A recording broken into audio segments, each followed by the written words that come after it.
gloire de Christ est un trésor qui est bien plus important, bien plus grand que ce qu'il avait pu connaître avant. Avant, il avait la tête remplie, avec la connaissance de la loi. Et il aimait Dieu. Et en fait, tout était là. Et après, il a dit, je considère même tout comme une perte à cause du bien suprême qui est la connaissance de Jésus-Christ, mon Seigneur. La connaissance de Jésus-Christ. À cause de lui, je me suis laissé dépouiller de tout. Et je considère tout cela comme des ordures afin de gagner Christ. C'est marqué dans Philippiens 3, verset 8. Eh bien, connaître Jésus, c'est le plus beau des trésors, pas vrai? Alors la question, c'est est-ce que nous sommes autant convaincus que Paul? Est-ce que nous sommes aussi convaincus que Paul? Que c'est le plus beau des trésors, d'avoir Jésus en nous, de le connaître? Selon la définition du dictionnaire, un trésor est un ensemble de choses de valeur accumulées et souvent soigneusement cachées. Évidemment, ceux qui ont des trésors, ils vont pas le mettre devant et dire prenez-le. Pas des richesses matérielles, je dis bien. Ce trésor-là n'attire pas systématiquement les foules. Non. Les choses, quand vous avez des lingots et des petites pièces d'argent, vous ne les mettez pas devant votre porte pour que les gens viennent se servir. Pas vrai? Mais le trésor que nous, on a,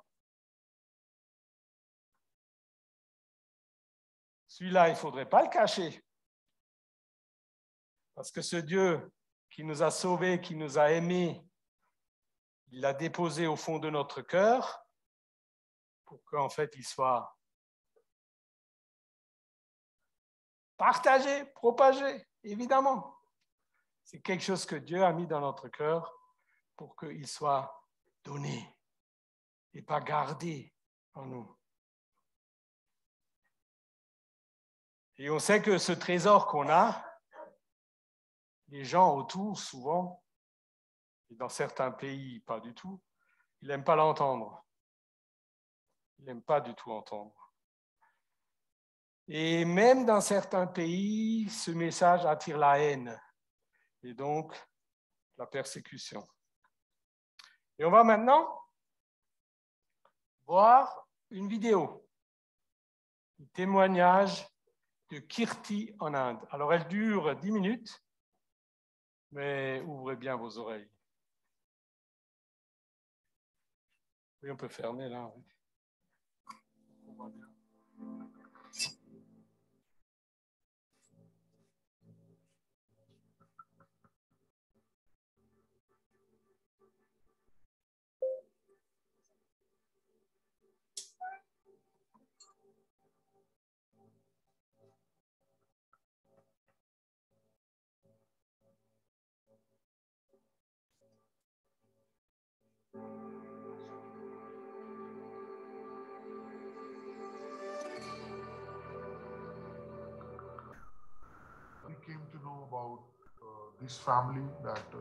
Nous avons appris l'existence de cette famille. Leur fille a été assassinée. Parce que cette famille avait décidé de suivre Jésus, ils ont dû payer un prix très élevé. Quand j'ai appris cette histoire, j'ai été secoué intérieurement, parce que ma fille avait exactement le même âge à l'époque. Mais le père a fait une déclaration qui m'a fortifié. Nous lui avions demandé « Veux-tu continuer dans ta foi ou veux-tu la quitter ? Parce que tu es en train de perdre tes proches et ils ont menacé de faire pareil à tes autres enfants. » Ce père a répondu « C'est Dieu qui m'a donné ma fille et c'est lui qui me l'a reprise. » Il m'a fait penser à Job à ce moment-là. Cela a continué à tourner dans ma tête. Je suis rentré à la maison, j'ai parlé avec ma femme et je lui ai dit « Croire au Christ, avoir la foi en Jésus-Christ, ce n'est pas facile. Cela coûte très cher. » Et j'ai dit à ma femme « Si quelqu'un arrive et me bat, me tue, Je suis prêt à mourir pour le Christ. Mais si quelqu'un s'en prenait à mes enfants,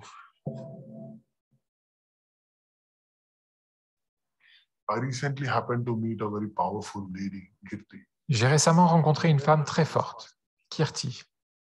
Quand je l'ai rencontrée, elle était en train de jeûner. Elle avait perdu son mari. En fait, il avait été tué devant ses yeux.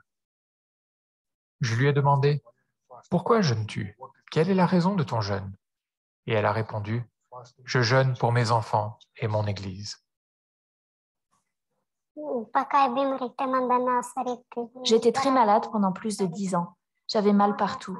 Je suis allée voir les médecins, les sorciers, je suis allée dans de nombreux temples, mais je ne guérissais pas. On m'a dit que si j'allais à l'église, je pourrais être guérie. Alors, j'ai commencé à aller à l'église. Et en 1 semaine, j'étais guérie. Des Naxalites sont arrivés dans mon village. Il y avait d'autres familles dans mon village qui croyaient au Seigneur Jésus-Christ. Ils nous ont tous convoqués à une réunion et les Naxalites m'ont fait me tenir au milieu. Ils nous ont dit que si nous arrêtions d'aller à l'église, ils ne nous battraient pas. Nous avons vu qu'ils étaient armés de bâtons. Alors nous avons eu peur et nous avons dit aux Naxalites et aux villageois que nous allions abandonner Jésus-Christ. Mais en fait, nous n'avons pas renoncé à notre foi. Nous nous réunissions secrètement dans ma maison pour le service du dimanche. Au bout de 2 mois, les villageois ont fini par l'apprendre. Ils m'ont dit de quitter Jésus, sinon ils me tueraient.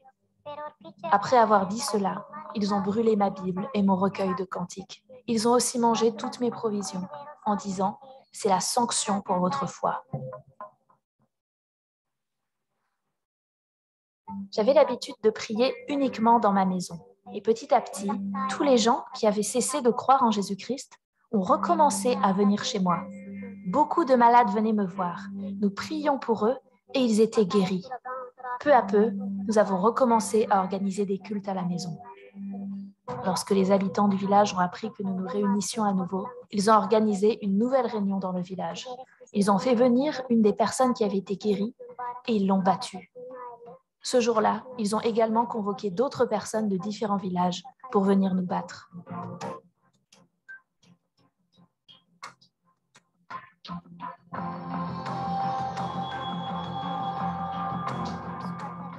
Tout en me battant, ils me disaient d'abandonner Jésus-Christ. Ils me frappaient violemment, mais Dieu me donnait la force de supporter toute cette douleur. Alors, j'ai dit que je n'abandonnerai pas Jésus-Christ. À ce moment-là, d'autres croyants se sont joints à moi pour dire que non plus, ils n'abandonneraient pas Jésus-Christ.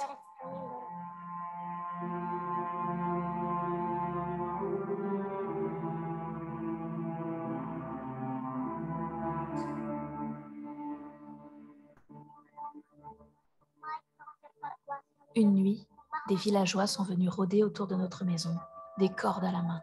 Vers minuit, ils ont frappé à notre porte.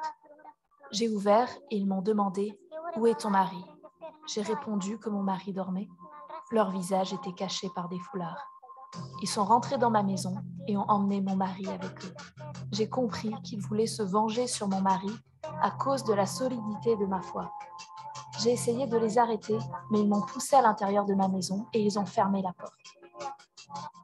Mon mari les a suppliés en disant « S'il vous plaît, laissez-moi, j'ai de jeunes enfants », mais ils ne l'ont pas écouté.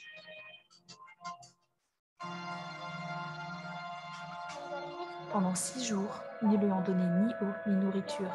Ils lui ont bandé les yeux et l'ont emmené de village à village.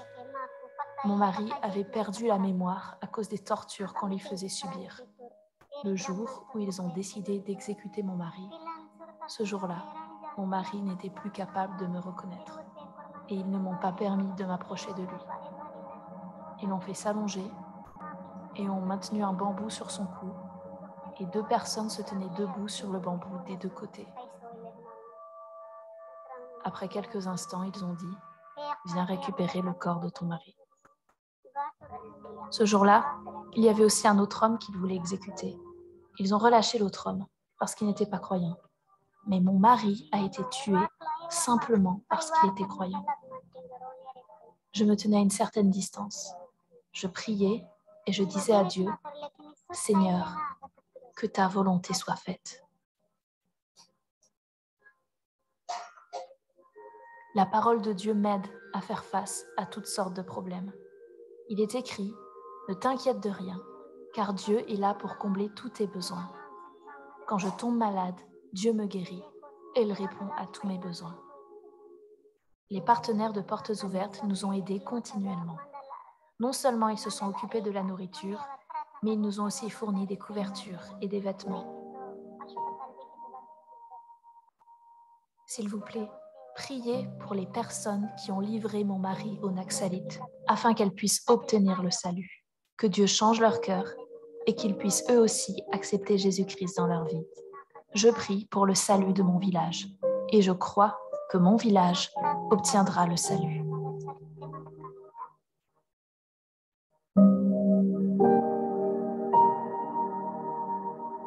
J'ai passé beaucoup de temps en prière pendant le confinement lié à la pandémie. De nombreux villageois sont venus chez moi pour prier pour leur maladie et Dieu les a tous guéris. Maintenant, beaucoup de nouvelles personnes de mon village ont également commencé à croire en Jésus. Environ 10 nouvelles familles ont commencé à croire au Seigneur Jésus pendant le confinement. J'ai encore été persécutée par certaines personnes de mon village, mais maintenant, je n'ai plus peur. Dieu est avec moi. Priez pour nos besoins et priez pour moi, afin que Dieu m'utilise pour son royaume et pour sa gloire dans les années à venir. Quand j'ai appris ce que Kirti avait vécu, toutes les douleurs, les souffrances, les luttes, l'exclusion, face à tant de deuil et de rejet, je pense que n'importe qui pourrait craquer à ce stade. Pourtant, la foi de Kirti n'a pas faibli. J'ai rencontré une personne très forte avec un témoignage fort et une forte conviction personnelle d'être aimée par Dieu.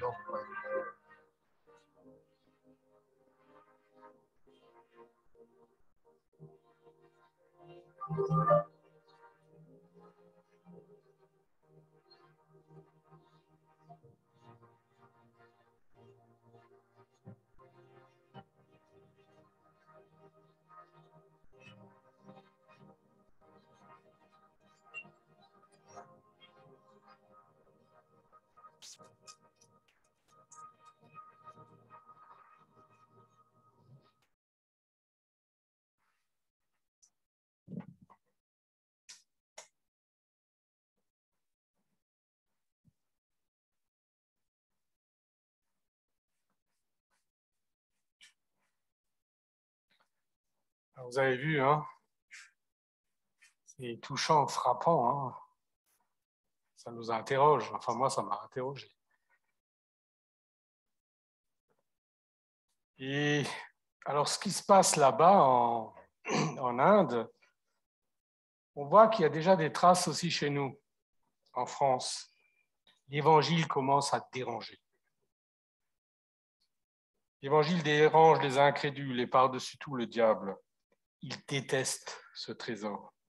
Il sait combien il est précieux, ce trésor, pour nous ouvrir les yeux. Alors, il fait tout pour que les hommes découvrent ce trésor. Et croyez-moi, ça ne sera fini que quand Jésus reviendra. Au verset 4, Paul parle des incrédules d'une manière terrible. Il dit que le Dieu de ce monde a aveuglé leur intelligence, afin qu'ils ne voient pas briller l'éclat que projette l'évangile de gloire de Christ. Et donc le diable se sert de l'incrédulité de l'homme pour lui fermer la porte de la connaissance de Jésus. Alors, qu'est-ce qu'on doit faire? Qu'est-ce qu'on doit faire? Nous taire? Cacher ce trésor? Au verset 13, Paul dit « J'ai cru. C'est pourquoi j'ai parlé. De l'abondance de son cœur, sa bouche parlait. » C'est un principe général. On ne peut donner aux autres que ce que l'on a reçu soi-même.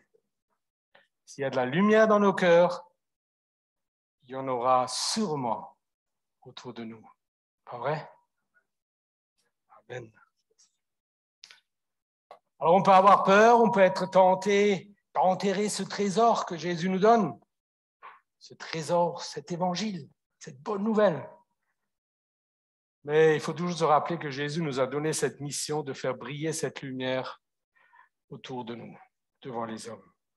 Vous êtes, a-t-il dit, la lumière du monde. Une ville située sur une montagne ne peut être cachée et on n'allume pas non plus une lampe pour la mettre sous un seau, mais on la met sur son support et elle éclaire tous ceux qui sont dans la maison.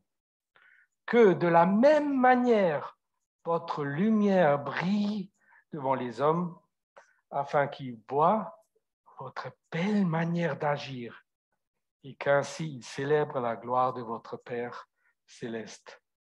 Matthieu 5, versets 14 à 16. Ce qui compte, c'est de briller, d'être là où nous sommes.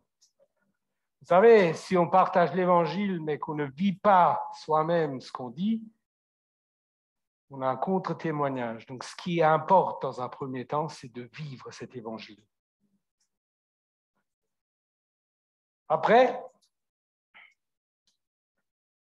pourquoi ne pas enterrer? Pourquoi on n'est pas écrasé? Tout simplement parce qu'on est fragile. À l'ère des super-héros, bon nombre de chrétiens aimeraient avoir tant de super-pouvoirs, leur permettant de se défendre facilement. Mais la vérité est tout autre. Au verset 7, nous lisons, nous portons ce trésor dans des vases de terre, afin que cette grande puissance soit attribuée à Dieu et non à nous. C'est vrai qu'on n'est pas, on est fait de chair, hein? On est des vases faits d'argile. Un contraste apparaît entre le trésor et le vase de terre qui le contient. L'homme, créature de Dieu, mais formé de la terre, poussière du sol, est comparé à un vase. On est des vases. Le vase est fragile. L'homme extérieur dépérit. Mais la tente, c'est-à-dire notre chair, elle est destructible. Le messager, moi, en l'occurrence, toi, on a peu de valeur en fait. Mais il est porteur d'un message de grande valeur. Donc moi, le messager, moi, enfant de Dieu, je suis porteur de la bonne nouvelle de Jésus. Et croyez-moi, c'est bien plus puissant, cette parole, cette bonne nouvelle, que nous-mêmes. Et c'est cette parole qui change les cœurs. Dans sa sagesse, Dieu prend des hommes et il prend des femmes. Il te prend toi, il te prend moi, pour rendre témoignage à la grâce dont ils sont l'objet. Pas vrai? Maintenant, on va écouter un témoignage du pasteur Madhira Kothiredi d'Inde. Bernard va nous le lire.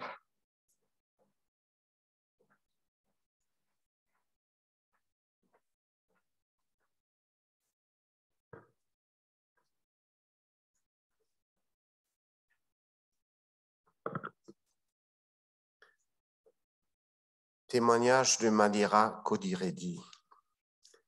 Madhira Kothiredi était si malade que les médecins lui avaient annoncé qu'il allait mourir d'ici une semaine. Il fallait appeler sa famille. Une fois la famille réunie, Kothiredi a eu une vision dans laquelle il a entendu Dieu lui révéler « Je vais te guérir, j'ai un grand plan pour toi ». Il ne comprenait pas ce qui lui arrivait, mais en 15 jours, sa tumeur incurable était résorbée. Et puis, il a eu une deuxième vision. Et cette fois-ci, Jésus lui a annoncé « Tu vas prêcher à mon sujet ». Kothiredi lui a répondu « Mais je sais à peine parler, je ne sais pas lire, je ne suis pas théologien, je ne peux pas prêcher ». Alors il a simplement attendu en priant. Puis un jour, un pasteur est arrivé avec une bicyclette qu'il avait aménagée avec des haut-parleurs et une Bible audio amplifiée. Tout cela avait été préparé pour Kotiredi sans qu'il le sache. Le pasteur lui a remis le vélo en lui disant « Je ne sais pas ce que tu vas en faire, mais je me suis senti poussé à le préparer pour toi. Je ne sais même pas si tu vas l'utiliser, mais le voilà. » Kotiredi est alors devenu l'évangéliste à bicyclette. Il allumait sa Bible amplifiée, il diffusait un chant, puis un verset biblique. Il circulait dans les villages en annonçant l'Évangile à tous ceux qui étaient intéressés. Il a fait cela pendant 7 ans, jusqu'au jour où il a été arrêté et qu'on lui a ordonné de ne plus revenir, sinon il serait tué. Mais il en fallait plus pour intimider Kotiredi. Il a répondu sans hésiter qu'il reviendrait. Alors une nuit, alors qu'il dormait, un extrémiste hindou est venu avec une hache pour le tuer. Kotiredi a été frappé à plusieurs reprises et s'est retrouvé à l'hôpital presque mort. Le lendemain, un partenaire de Portes Ouvertes en Inde est allé lui rendre visite et a posé cette question à l'épouse de Kotiredi. « Est-ce que tu as peur de perdre ton mari ?» Elle lui a répondu « Mais pour moi, il devrait être mort depuis 7 ans déjà, puisqu'il avait une tumeur incurable. Alors celui qui lui a redonné la vie va s'occuper de lui. » Aujourd'hui, Kotiredi a repris ses tournées à vélo avec encore plus d'énergie. Il explique « Ma vie est ainsi faite, qu'elle puisse être utile pour lui. » Amen.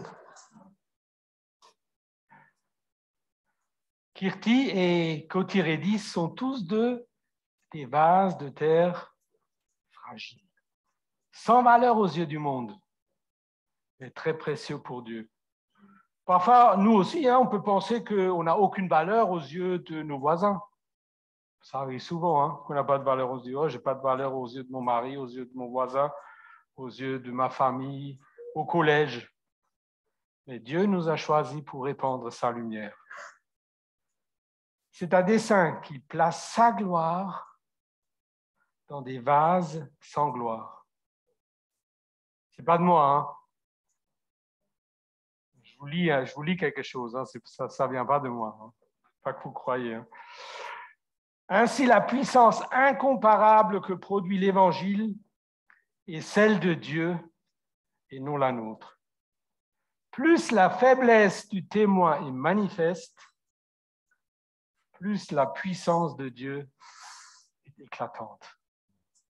Christ en vous, l'espérance de la gloire. C'est écrit dans Colossiens 1, verset 27. La prochaine diapo. Pourquoi ne sommes-nous pas écrasés? Parce que nous sommes des instruments entre les mains de notre Dieu. Est-il nécessaire de rappeler que tout vase dépend du potier qui le tient entre ses mains? Paul, en tant que serviteur de Dieu, connaissait la tribulation, la persécution et l'abattement. Pourtant, il n'y avait pas de désespoir en lui, malgré ce qu'il exprime plus haut dans 2 Corinthiens 1, verset 8, car son soutien est divin. Dans le texte que nous avons lu, il met en parallèle d'une manière saisissante les épreuves et souffrances endurées dans son corps, sa chair mortelle, le vase, et les ressources divines qui permettent de les supporter et d'en être victorieux. Diapo suivante, s'il vous plaît. La situation de l'apôtre était « Nous sommes pressés de toutes parts, mais la puissance de Dieu fait qu'il dit « Mais non écrasés. Inquiets, mais non désespérés. Persécutés, mais la puissance en Dieu dit « Non abandonnés. Abattus. » Alors c'est vrai que parfois on peut être abattu. On peut être à terre, mais on ne sait pas comment s'en sortir. Mais la puissance en Dieu fait que nous ne sommes pas anéantis et que Dieu peut nous relever. Nous pouvons être pressés de toutes parts en tant que chrétiens qui témoignent de l'amour de Dieu autour de nous, mais nous ne serons pas écrasés, car Jésus-Christ a pris à la croix ce qui pouvait vraiment nous anéantir et nous écraser, le péché. Mais lui, il était blessé à cause de nos transgressions, brisé à cause de nos fautes. La punition qui nous donne la paix est tombée sur lui, et c'est par ses blessures que nous sommes guéris. Ésaïe 53, verset 5. Jésus a été écrasé, brisé par le poids de nos péchés, et ce, à notre place. Il est vrai que les épreuves sont parfois dures, très dures. Kirti a perdu son mari. Kotiredi a été violemment battu, avec une hache même. Tous deux ont failli mourir et risquent encore leur vie chaque jour. D'ailleurs, Paul en parle régulièrement dans ses lettres. Il dit qu'il côtoie la mort en permanence. Il parle d'arrêt de mort dans 2 Corinthiens 1, verset 9. Chaque jour, dit-il, je risque la mort. C'est à cause de toi qu'on nous met à mort à longueur de journée, qu'on nous considère comme des brebis destinées à la boucherie. Mais Paul, il imitait Jésus. Paul, il continue à imiter Jésus. Il a mis tout, ses facultés, son intelligence, sa mémoire, sa force de caractère. Tout était mis à disposition du Seigneur, de son Seigneur. Quand on voyait Paul, il paraissait méprisable, misérable, faible, de sorte que toute l'attention était centrée sur le trésor qu'il contenait, le Christ. Si le vase avait eu la moindre valeur, la lumière divine aurait été atténuée. Mais si le vase est brisé, la lumière de la vie brillera. En Iran, les autorités religieuses font tout pour détruire la foi chrétienne. Et cela s'est retourné contre elles. Ces pressions ont servi à consolider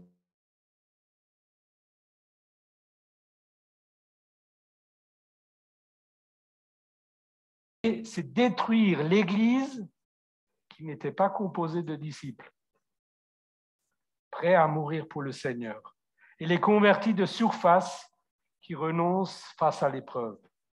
À cause de la surveillance des agents du renseignement, ils vivent leur foi dans la clandestinité, mais ils trouvent des parades pour que l'Église continue de grandir.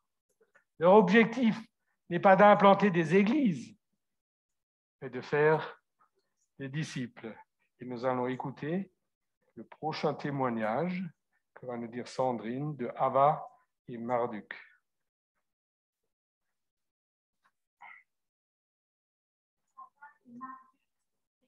Iraniens fervents.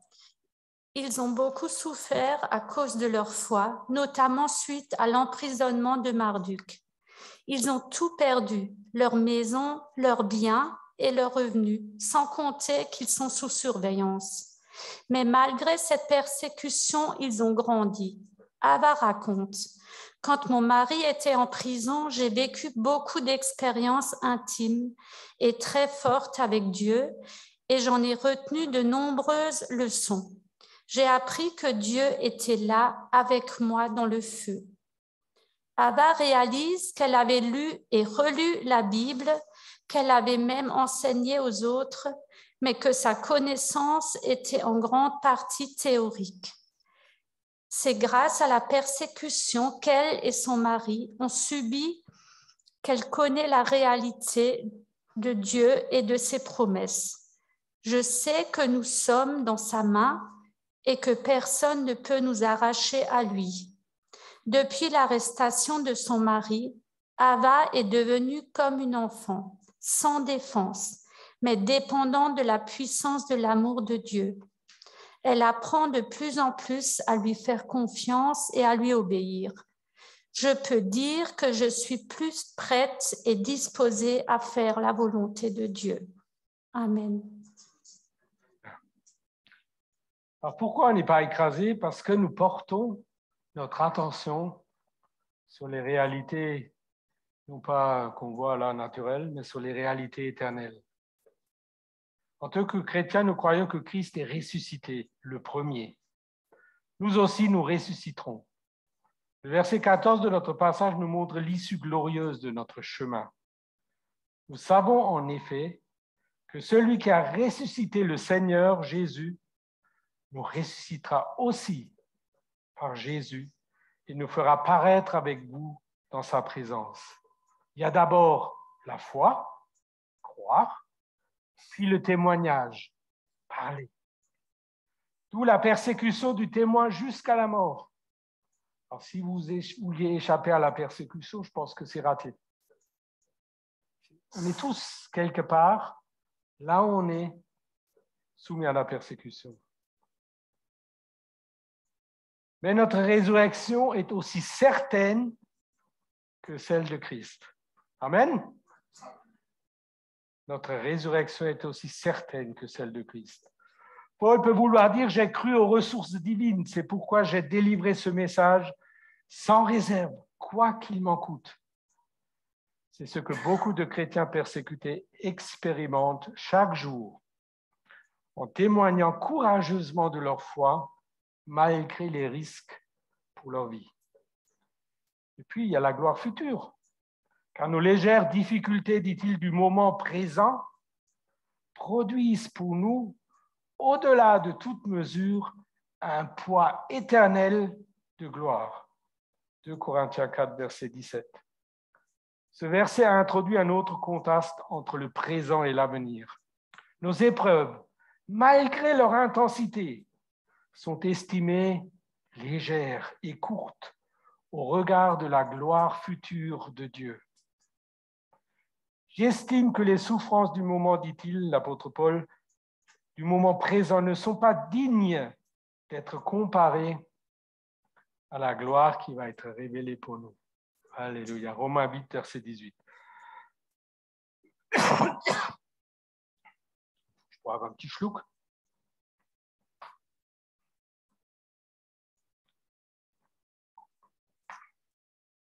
Cette gloire, elle est infinie en quantité, parce qu'il est dit dans la parole de Dieu qu'elle est surabondante. Cette gloire est infinie en qualité, parce que, comme on l'a lu, elle est un poids éternel de gloire. Et cette gloire, elle est de durée éternelle. Elle est infinie en durée, éternelle. C'est ce qu'on a droit. On a droit, on vit en nous cette gloire de Dieu. Quel cœur que celui de Paul, un cœur brisé, mais un cœur encouragé, dynamisé, comblé par sa vision de la gloire future. C'est pour ça qu'il ne faut pas regarder, comme nous dit la Bible, aux choses ici-bas, et que la parole dit de lever les yeux vers celui qui est notre gloire, Christ. Ses yeux étaient littéralement fixés sur la récompense à venir. Ce n'est pas que j'ai déjà remporté le prix ou que j'ai déjà atteint la perfection, mais je cours. Je cours pour tâcher de m'en emparer, puisque de moi aussi, Jésus-Christ s'est emparé. Philippiens 3, verset 12. Seule la foi, conviction des choses invisibles, et point 11, nous fait apprécier ces valeurs incomparables. Par la foi, les yeux de notre cœur voient au-delà de notre vie terrestre. Ils voient les choses glorieuses du ciel et se fixent sur le Seigneur de gloire. Et si nous manquons de foi, nous pouvons faire nôtre cette prière de Paul aux Éphésiens. Je prie que le Seigneur illumine les yeux de mon cœur pour que je sache quelle est l'espérance qui s'attache à mon appel. Quelle est la richesse de son glorieux héritage au milieu des saints et quelle est l'infinie grandeur de sa puissance qui se manifeste avec efficacité par le pouvoir de sa force envers moi qui crois. Éphésiens 1, versets 18 et 19. C'est merveilleux, non? Ce que Dieu veut faire dans les cœurs des enfants et qui permet ainsi de tenir dans la persécution. On va maintenant passer un peu sur, ça c'était la porte ouverte, on va maintenant un peu voir quelques diapos. Il faut que je mette comme ça, voilà. Quelques nouvelles de l'AEP, l'Association évangélique de Pentecôte, et l'action sociale de l'Église de Pentecôte. Donc, nous avons en premier lieu l'Inde. Et l'Église de Pentecôte travaille aussi, l'Action de Pentecôte travaille aussi en Inde. Et nous allons entendre un témoignage.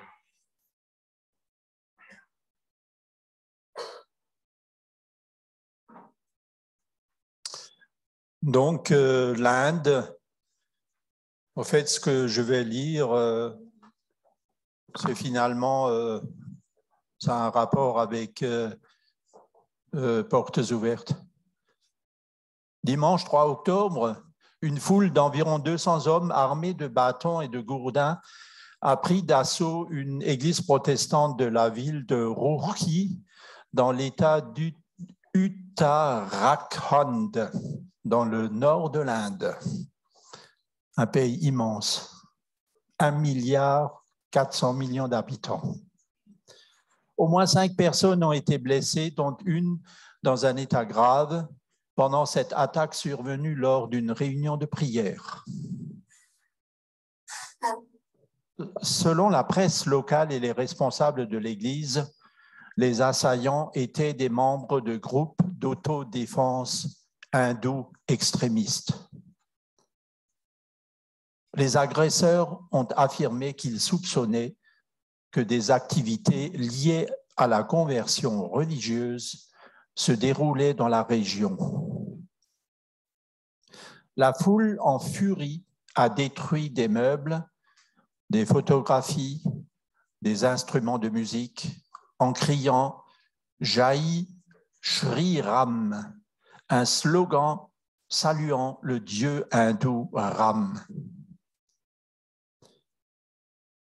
Le 1er octobre dernier, un rassemblement a été organisé dans l'État indien du Chhattisgarh pour protester contre les prétendues conversions forcées d'hindous au christianisme.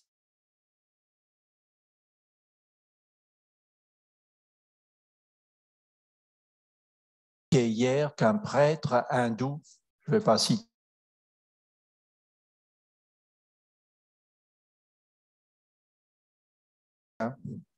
et ce en présence de personnalités importantes. L'un des deux principaux partis politiques indiens a demandé de garder des haches chez soi pour décapiter ceux qui viennent pour la conversion.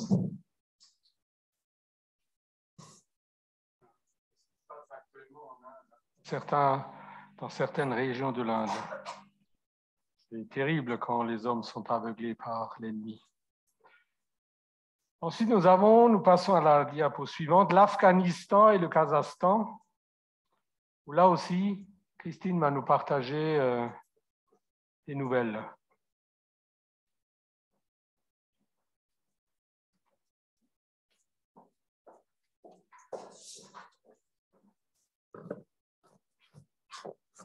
Trop près.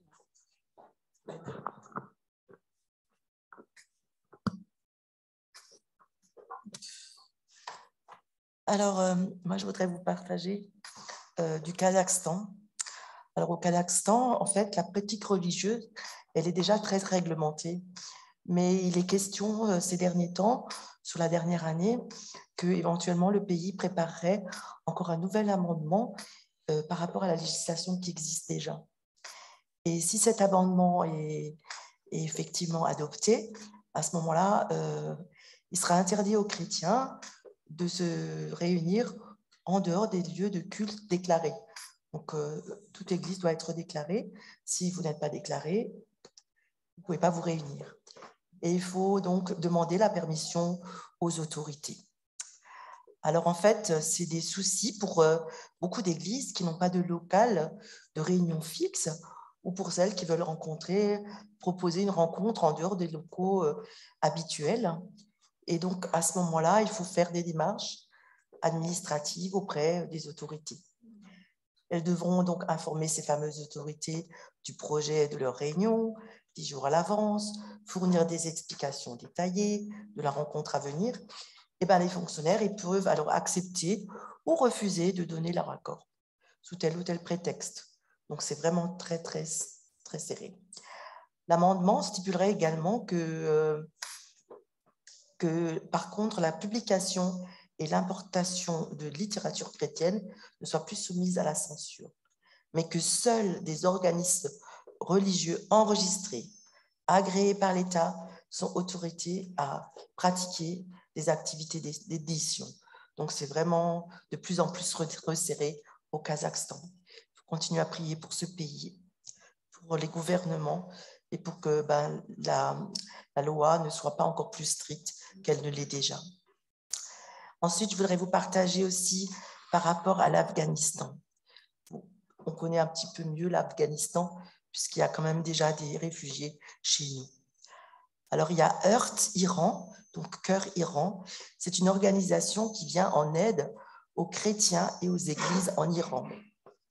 Actuellement, il y a des partenaires locaux. Elle peut étendre également, grâce à ses partenaires, son action auprès des chrétiens afghans. Et Marc Maurice est un des partenaires. Marc Maurice déplore le chaos et la peur qui règnent en Afghanistan depuis la prise du pouvoir des talibans. Il fait part des témoignages de chrétiens restés dans le pays, donc en Afghanistan, par rapport à des propos qui sont repris par Mission Network News. Et donc, cette organisation dit « Nous connaissons spécialement des chrétiens afghans qui ont appelé donc cette association. Ainsi, une sœur dans le Seigneur a dit « Les talibans ont pris mon mari et l'ont décapité à cause de sa foi. » Un autre frère nous dit « Les talibans ont brûlé mes Bibles. Ce sont des choses que nous pouvons vérifier. » Marc Maurice tient également à rappeler la position prise par plusieurs de se déclarer officiellement en tant que chrétien auprès des autorités afghanes. C'était le cas notamment de plusieurs pasteurs qui avaient fait ce choix par sacrifice pour les générations suivantes. Et permettez-moi quand même de lire un témoignage que malgré toutes ces oppressions, malgré tout cela, il y a des chrétiens qui sont très inventifs en Afghanistan. Et en fait, en Afghanistan, en dehors des chrétiens qui sont persécutés, les talibans ils veulent effacer tout ce qui évoque la beauté. Mais un artiste chrétien a refusé de cette logique destructrice. Alors, il s'appelle Sharifullah. Ce n'est pas son vrai nom. Hein. C'est un artiste traditionnel afghanistan et c'est un croyant en secret. Et il confectionne des objets artisanaux très colorés dans le but de partager l'évangile. Et il s'efforce de maintenir l'espoir dans un pays où la brutalité et la charia ont pris la place de l'art dans la beauté. Et donc, c'est la beauté qui est au service de l'évangile. Nous utilisons des oiseaux pour symboliser le Saint-Esprit et la liberté, des moutons pour nous représenter et des roses pour évoquer Jésus, explique Sharifullah. Parfois, il y a même des croix cachées et tissées dans nos dessins. Mais quand les talibans ont repris les rênes du pays, la vie artistique s'est arrêtée. Et Sharifullah raconte: nous avons vu des hommes grimper sur des échelles et recouvrir de peinture ce qui était beau et plein d'espoir pour le remplacer par des slogans de talibans. Dans la logique des talibans, tout ce qui est beau est considéré comme malade, infidèle et sale. Les talibans n'ont pas besoin de nous tirer dessus pour que ce soit douloureux. Ils sont en train de tuer les âmes de nos enfants en leur enlevant tout ce qui est beau. Par contre, gardez l'espoir. Et l'entreprise de Sharifullah, elle est fermée pour l'instant. Son beau-frère, un sympathisant des talibans, le menace, lui et son épouse, avec des questions pleines de suspicion. Mais Sharifullah garde l'espoir. Il se souvient d'une parole que sa mère ne cessait de lui répéter. Jésus est venu à nous dans un rêve et a ouvert notre imagination. C'est une porte qui a été ouverte et qui ne pourra jamais être fermée. Apocalypse 3, verset 8. L'artiste chrétien refuse à quiconque le droit de le faire taire.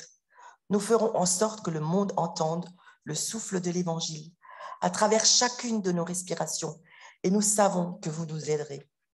Il nous parle à nous.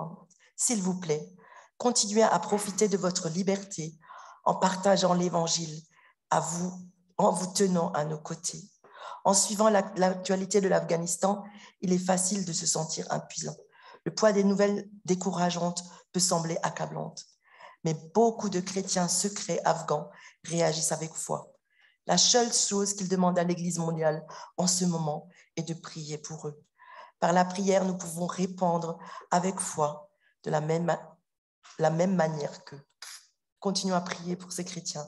Et je trouve que c'est magnifique que malgré tout le désespoir, ils gardent l'espoir en fabriquant des petits objets et en les distribuant. Et voilà, je pense que Dieu va au-delà des choses que nous voyons. Et il parle au travers de l'artiste, il travaille au travers de l'imagination des uns et des autres. Moi, ça m'a beaucoup encouragée. Merci. Et comme c'est déjà montré, on va encore voir quelques témoignages sur de l'Égypte, du Chili et de Haïti. Il y en aurait encore beaucoup d'autres, mais bon, on va s'arrêter là.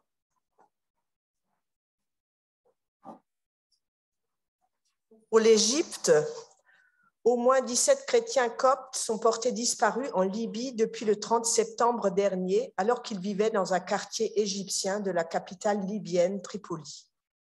International Christian Concern rapporte que certains proches pensent qu'ils sont détenus par les autorités, d'autres croient qu'ils sont détenus par un groupe armé.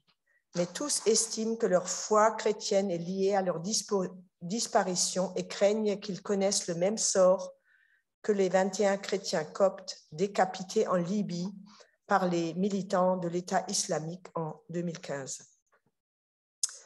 Pour le Chili, le lieu de culte de l'église La Nueva Pacto Pentecostal Cristiano de la commune de Tirua a été violemment incendié. Celui-ci a été complètement ravagé par les flammes, selon son pasteur Pedro, etc. Dans la même commune, 1 heure plus tard, c'est l'église catholique qui a été incendiée et détruite. Et pour Haïti, 16 missionnaires américains et un missionnaire canadien ont été enlevés à Haïti alors qu'ils se rendaient dans un orphelinat. Cette information de l'agence Reuters a été confirmée par l'organisation Christian Aid Ministries. Parmi les victimes se trouvent 5 enfants. L'organisation chrétienne appelle à la prière pour que les membres du gang parviennent à la repentance et à la foi en Jésus-Christ. Wilson Joseph, chef du gang, 400 Mavoso, donc ça c'est le gang, qui a enlevé les 17 missionnaires le 16 du mois, je ne sais pas lequel, a menacé dans une vidéo publiée le 21 octobre sur les réseaux sociaux de tuer tous les otages. Il a déclaré « Si je n'obtiens pas ce dont j'ai besoin, je tuerai ces Américains », donc les 16 missionnaires et le Canadien. Vous voyez un peu ce qui se passe, hein? Et si je vous dis au Mexique, c'est pas mieux, il y a des endroits au Mexique où les chrétiens sont persécutés. Alors on se dirait qu'il y a presque rien, mais non. En fait, il y a beaucoup de pays où la persécution est forte. Et il y a des pays où ça va commencer aussi. En Europe, n'ayez pas peur, ça va venir. N'ayez pas peur, ça va venir. Ouais.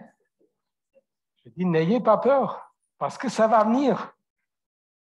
On croit qu'on est dans des pays démocratiques et tout, mais on voit très bien que ceux qui veulent limiter l'action du Seigneur, ils ont plein d'imagination pour y arriver. Et même si nos faibles voix dans ce pays, parce qu'il y a quand même des gens qui représentent, par exemple, le CNEF, on a un frère qu'on a entendu la semaine dernière qui est devant les autorités, devant le Sénat, l'Assemblée, et qui parle, qui partage les points de vue chrétiens. Malgré cela, et je peux vous même dire, prier pour nos autorités et ceux qui nous gouvernent au Sénat et à l'Assemblée nationale, parce qu'il y a pas mal de chrétiens parmi eux. On a appris ça dimanche dernier. Et prier pour eux, pour qu'en fait, ils puissent avoir un témoignage puissant et efficace au sein de là où ils travaillent et œuvrent, dans l'Assemblée et au Sénat. Mais même malgré ça, Mais même malgré ça, on a vu là récemment qu'au niveau de l'action, on est limité. On va être de plus en plus limité. Et c'est pour ça que je dis ça va venir. Alors quand, je ne sais pas, mais ça va venir. Alors, la conclusion, elle est simple. Le verset 16 de 2 Corinthiens qu'on a lu, le chapitre qu'on a lu, dit « Ne perdons pas courage. Notre trésor, c'est l'évangile de la gloire de Christ. Et il est en nous, dans nos petites vies fragiles. Et même si on croit qu'on est faible et qu'on ne peut rien faire, et que notre petit vase, là, il est fissuré, hein, il est un peu brisé, au travers de ces fissures, la lumière de la gloire de Jésus pourra atteindre ceux qui vivent dans les ténèbres. Et nous sommes appelés justement à briller dans nos faiblesses humaines, mais par la puissance de Dieu. Amen. Nous sommes accablés. Mais Paul nous encourage à lever nos têtes et à fixer nos regards sur la récompense finale, la résurrection et la gloire à venir. Que l'exemple de Paul et celui de nos frères et sœurs persécutés nous incitent à plus de disponibilité, à plus de consécration pour le service que le Seigneur veut nous confier à chacun. Amen. Alors, on va encore avoir quelques minutes de prière. On va se mettre rapidement en 5 groupes ou 10, c'est comme vous voulez. Mettez-vous en petits groupes et on va prier, on va afficher les sujets de prière.